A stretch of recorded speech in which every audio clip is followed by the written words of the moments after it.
what are some interesting functions of Puerto Rican Spanish that you could comment on? So our dialect belongs to the Caribbean area of dialects. So Venezuelans, especially Venezuelans, Dominicans, Cubans, and Puerto Ricans are all part of the same, so it's a dialect group. Panama, to some extent, it's also in that area.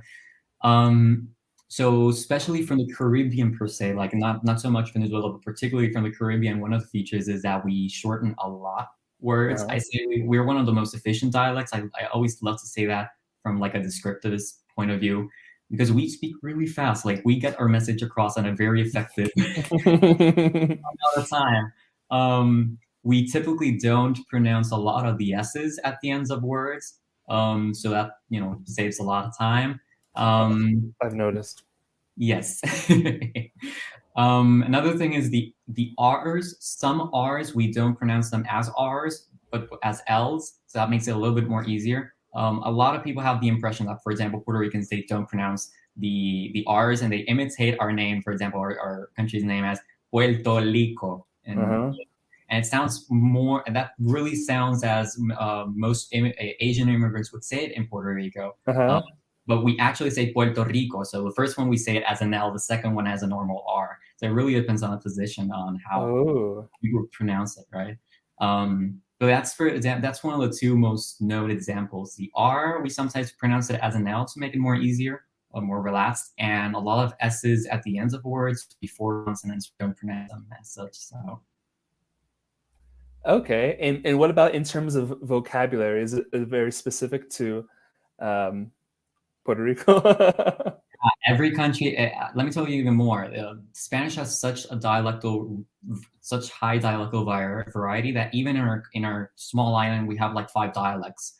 And dialects doesn't necessarily have to differentiate themselves by pronunciation, although it does happen even in our island, but also in vocabulary. So, for example, we have a lot of English words or loan words because of our political relationship with the U.S. And therefore, for example, especially younger generations, we wouldn't say estacionarse, like to park oneself. We would say parquearse. They say that in like things like that in the north of Mexico, like near Tijuana. That's on the border of Mexico. They have these kind of anglicismos, these kind of English words.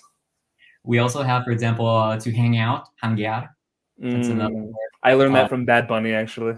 Yeah. We have a lot of English loan words, but we also have our own particular Puerto Rican words, which are, like descendants from our mixed culture, both Spanish culture, Indian culture, and African culture, which are basically mixed in our beautiful melting pot. We have, for example, avocado, of course, aguacate, but for example, bembe, for example, that's like an African descendant word. It's for example, when there's like a party or there's something active going on, like there's a bembe going on here, right?